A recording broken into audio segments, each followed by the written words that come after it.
శ్రీమాత్రే నమ. జయ గురు దత్తాత్రేయ నమ.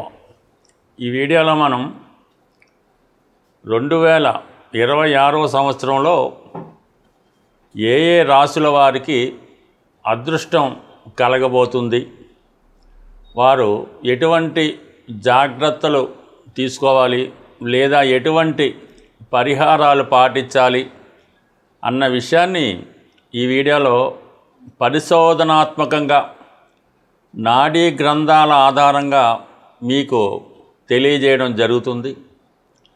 ఏదైనా రాశి చక్రంలో జాతకుడు యొక్క జన్మ రాశిని బట్టి 9 గ్రహాలు, అంటే చంద్రుడున్న రాశి మీది కాబట్టి మిగతా 8 గ్రహాలతో పాటు చంద్రుడు కూడా తన యొక్క సంచారంలో మీకు లాభాన్ని కానీ నష్టాన్ని కానీ కలగజేయడం జరుగుతూ ఉంటుంది. అయితే ఎప్పుడైనా మనకు ఒక గ్రహం బాధిస్తుంది, ఇబ్బంది పెడుతుంది అనుకున్న సమయంలో ఆ గ్రహానికి శాంతి చేయించవలసి ఉంటుంది. అంటే ఇది పరిహార రూపంలో కానీ, దానం రూపంలో కానీ, జప రూపంలో కానీ, హోమం రూపంలో కానీ మనకి ఇబ్బంది పెట్టే గ్రహానికి పరిహారం చేయించుకుంటేనే మనకి అనుకూలంగా ఉపయోగంగా ఉండే గ్రహాలు మనకు అనుకూలించడం జరుగుతూ ఉంటుంది. మనకి ఫేవర్గా ఉన్న గ్రహాలకి పెద్దగా మనం ఈ జప దానాలు లాంటివి ఏం పెద్దగా అక్కర్లేదు. అయితే మనకి ఏ గ్రహం ఉపయోగపడుతుందో ఆ గ్రహం యొక్క అధిదేవత లేదంటే ఆ గ్రహానికి సంబంధించినటువంటి దేవతని ప్రసన్నం చేసుకోవడం వల్ల, ఆరాధన చేయడం వల్ల కంపల్సరీగా మనకి ఆ గ్రహం యాక్టివేట్ అయి శుభ ఫలితాలు ఇవ్వడం జరుగుతూ ఉంటుంది.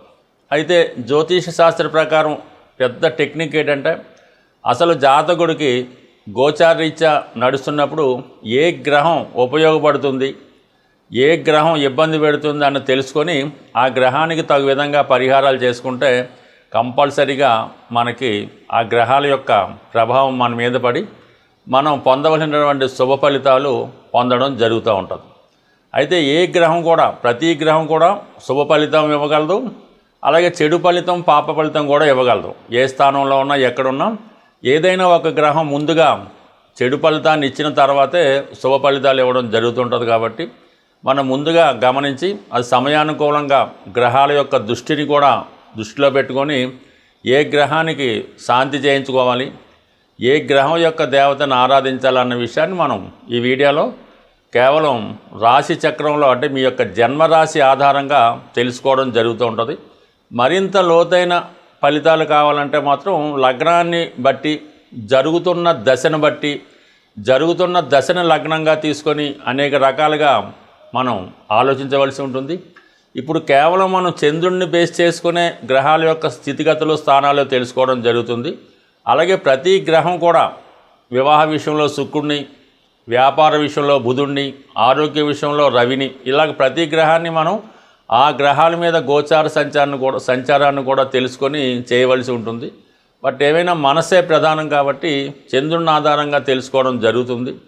అందువల్ల ఏంటంటే ఈ వీడియోలో చెప్పిన విషయాన్ని కొంచెం జాగ్రత్తగా, లోతుగా అర్థం చేసుకొని తగు విధంగా మీరు దాన్ని పరిహారం చేయించుకుంటే కంప్లీట్గా మీకు మరింత మేలైన ఉత్తమ ఫలితాలు రావడం జరుగుతూ ఉంటుంది. ఈ వీడియోలో మనం కర్కాటక రాశి వారికి అనుకూలించే గ్రహాలు పరిశీలించినప్పుడు మరి ఈ రాశి వారికి చెప్పాలంటే అష్టమ స్థానంలో రాహు, భాగ్యస్థానంలో శని, 2వ స్థానంలో కేతువు, 12వ స్థానంలో గురువు. అంటే ఇంచుమించుగా ప్రధాన గ్రహాలు ఏవి కూడా ఈ రాశి వారికి పెద్దగా అనుకూలంగా లేవు. ఎవరైతే ఏకాంత జీవితాన్ని, ప్రశాంతమైన జీవితాన్ని, అంటే ఒక విధంగా ఒక యోగిలాగో ఒక సన్యాసిలాగో జీవితం గడపాలి అనుకున్న వాళ్ళకి ఈ శనిగ్రహం 9వ స్థానంలో ఉండడం వల్ల మీకు ఒక లోన్లీ లైఫ్, ప్రశాంతమైన జీవితం ఇవ్వడానికి కారణమవుతూ ఉంటుంది. సో ఏదైనా శని భగవానుని మీరు కంపల్సరీగా ప్రసన్నం చేసుకున్నప్పుడే లైఫ్ ఈజీగా రావడం జరుగుతూ ఉంటుంది. ఇక 12వ స్థానంలో గురు భగవానుడు ఉన్నాడు. అంటే మీ చేత ఎక్కువ ధనాన్ని మంచి కార్యక్రమాల కోసం ఖర్చు పెట్టిస్తూ ఉంటాడు. అంటే ఎక్కువ పుణ్య కార్యక్రమాలు, ఆధ్యాత్మిక కార్యక్రమాలు, పిల్లల్ని చదివించడం, మీరేదైనా డొనేషన్లు ఇవ్వడం, ఇబ్బందుల్లో ఉన్నవాడిని ఆదుకోవడం, అంటే ఒక విధంగా అది పుణ్యాన్ని సంపాదించి పెడుతుందే తప్ప ఈ మెటీరియలిస్టిక్ లైఫ్లో మీకు పెద్దగా దానివల్ల ఒదిగేది ఏమి ఉండదు. ఫ్యూచర్లో ఉండొచ్చు. అయితే జూన్ 1వ తారీఖున 12వ స్థానంలో ఉన్నటువంటి గురువు కర్కాటక రాశిలోకి ప్రవేశిస్తున్నాడు. అంటే అప్పటిదాకా మీరు ఎంతో కొంత ఎదురు చూడక తప్పదు. అంటే జూన్ 1 నుంచి అక్టోబర్ 30వ తారీఖు మధ్యలో ఒక బ్రహ్మాండమైనటువంటి జీవితం, అంటే మీకు ఈ జీవితంలో 12 సంవత్సరాల తర్వాత 2026వ సంవత్సరంలో ఒక అద్భుతమైనటువంటి టైం రావడం జరుగుతుంది. సుమారుగా 5 నెలలు సుమారుగా ఉచ్చస్థానంలో ఉంటూ పంచమహాపురుష యోగాల్లో ఒకటైన అంశ మహాపురుష యోగాన్ని ఏర్పరచడం జరుగుతూ ఉంటుంది. అదే సమయంలో గురువు 9వ స్థానంలో ఉన్నటువంటి శని భగవాన్ని భాగ్య దృష్టితో 9వ దృష్టితో చూడటం వల్ల అప్పటి వరకు ఉన్నటువంటి ఎంత జటిలమైన సమస్య అయినా, తండ్రి గారితో ఉన్న విభేదాలు అవ్వచ్చు, మీ బాస్తో ఉన్నటువంటి విభేదాలు అవ్వచ్చు, ఉద్యోగ ప్రయత్నంగా మీ యొక్క అభివృద్ధి అవ్వచ్చు, ఉన్నత విద్య అవకాశాలు అవ్వచ్చు, మీ పిల్లల ఉద్యోగాలు అవ్వచ్చు, కంప్లీట్గా ఇదే డేట్ మీరు రాసుకోండి. జూన్ 1 నుంచి అక్టోబర్ 30వ తారీఖు లోపల కంప్లీట్గా సెటిల్ అవ్వడం జరుగుతుంటుంది. మీకు మీరుగా ఒక దూర ప్రాంత ప్రయాణాన్ని కూడా చేయడం జరుగుతుంటుంది. ఆరోగ్యాన్ని సంపూర్ణంగా రావడం జరుగుతుంది. అలాగే మంచి నడవడిక, మంచి ఆలోచనలతో జీవితాన్ని తీసుకెళ్లే ప్రయత్నం చేస్తారు. కాబట్టి అంటే ఇంచుమించుగా చెప్పాలంటే 2026లో కేవలం జూన్ 1 నుంచి అక్టోబర్ 30 మధ్యలో మాత్రమే ఈ రాశి వారికి మంచి యోగం కలుగుతుంది. ఇది అంటే మామూలు యోగం కాదన్నమాట. 1కి 100 రెట్లు పెరిగినట్టు ఉంటుంది. అది మీరు దానికి తగ్గట్టుగా మార్చుకుంటే కంప్లీట్గా మీ జీవితంలో ఒక స్వర్ణయుగం లాంటిది చూస్తారు. అయితే కంపల్సరీగా మీరు అష్టమంలో ఉన్నటువంటి రాహుని పరిహారం చేసుకోవాలి. ఎందుకంటే నిందలు, అపవాదులు, అవమానాలు చాలా ఇబ్బందులు పెడుతుంటాడు అన్నమాట. మీరు మంచికి వెళ్తే వేరే విధంగా అక్రమ సంబంధం పెడుతుంటారు. అందువలన అష్టమ రాహు ప్రభావం తగ్గాలంటే మీరు ఎటువంటి బలహీనతలకి లొంగొద్దు. అటువంటి ఆలోచనలు ఉన్నటువంటి వ్యక్తులతో ఏమాత్రం పరిచయం పెంచుకోవద్దు. అలాగే అటువంటి వారితో మీరు ఎట్టి పరిస్థితుల్లో కూడా ఎటువంటి ఫోన్ టాక్స్ కానీ, మాటలు కానీ అటువంటి పెట్టుకోకుండా ఉండాలి. కంప్లీట్గా మీరు అమ్మవారిని ఏదైనా ఒక పుణ్యక్షేత్రంలో, ఒక శక్తిపీఠంలో అమ్మవారికి చండీ హోమం లాంటిది చేయించుకోవడం, నిరంతరం దుర్గా అష్టోత్తర పారాయణ చేసుకుంటూ చెడు ఆలోచనలు రాకుండా ఉండడం మంచిది. మరి శనిగ్రహ అనుగ్రహం కోసం శివనామ స్మరణ, శివుణ్ణి ఆరాధించడం, విభూది ధరించడం. అంటే విభూది ధరించడం అంటే మన జీవితాన్ని సంపూర్ణంగా త్యాగం చేసినట్టు మాట. చివరికి బూడిదే మిగులుతుంది. ఆ బూడిద పెట్టుకున్నాక ఎటువంటి కోరికలు మాకు లేవు, ఎటువంటి వ్యసనాలకి మేము లొంగం అన్న సింబల్గా ఉన్నప్పుడే మాత్రమే మీరు విభూది పెట్టుకుంటే ఆ సింబల్గా మీకు అది ఉపయోగపడుతుంది.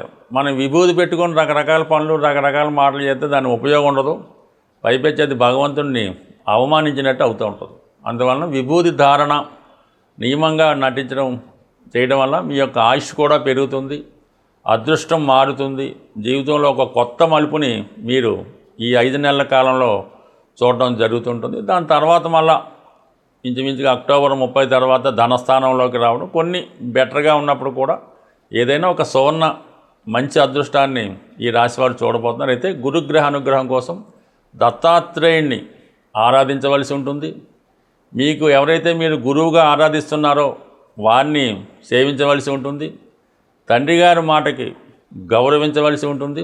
వారు గతంలో మీకు ఏమైనా బాధ్యతలు అప్పజెప్పి ఉంటే ఆ బాధ్యతలు మీరు సక్రమంగా నిర్వహించవలసి ఉంటుంది. ఇవి చేసినప్పుడే మీకు ఆ భగవంతుని యొక్క అనుగ్రహం తప్పకుండా లభిస్తుంది.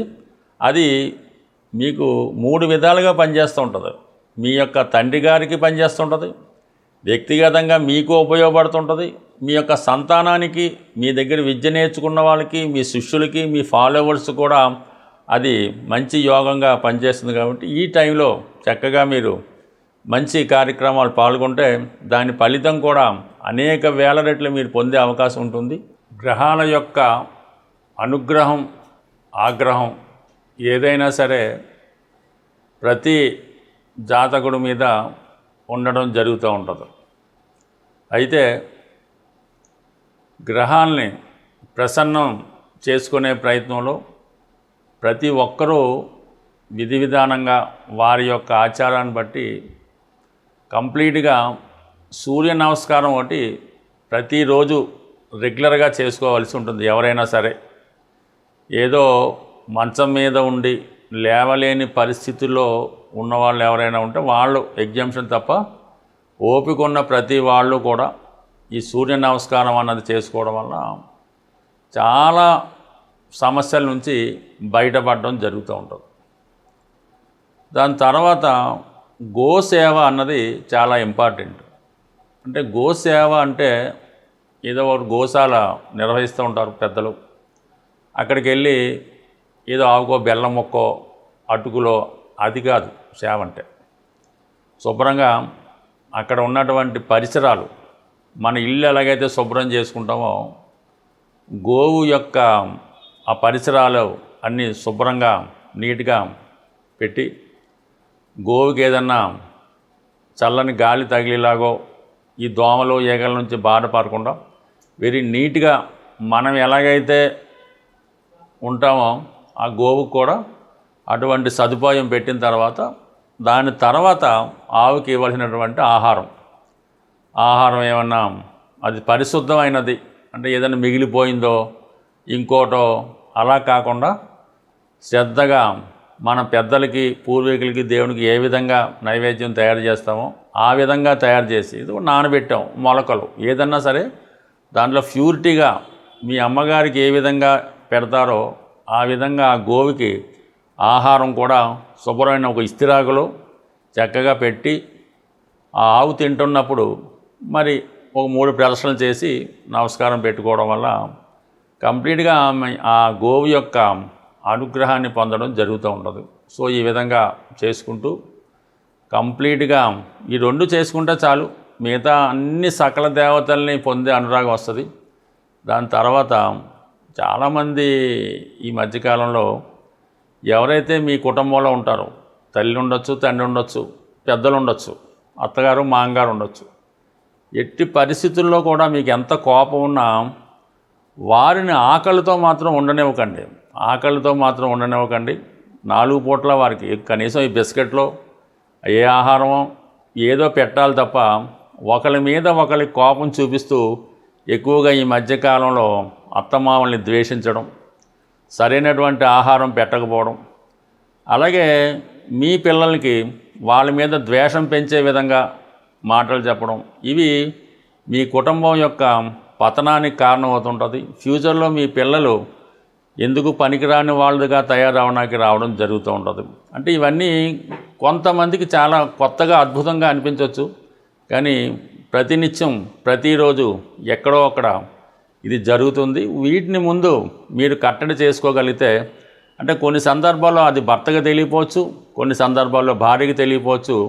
ఈ విధంగా మీ ఇంట్లో ఉన్నటువంటి మీ దేవతల్ని మీరు అశ్రద్ధ చేసినప్పుడు మీకు ఏ విధంగా అది ఐశ్వర్యం కలుగుతుంది, అదృష్టం కలుగుతుంది. ఈ చిన్న చిన్న నియమాల్ని మీరు పాటించండి, ధర్మాన్ని కాపాడండి.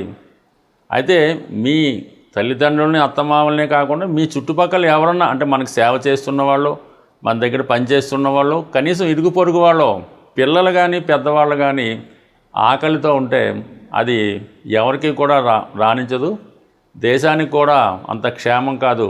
సో ఈ చిన్న విషయాన్ని మీరు అర్థం చేసుకుంటే మీరు అదృష్టవంతులుగా మారడం, అన్నపూర్ణగా మారడం జరుగుతుంది. స్వస్తి.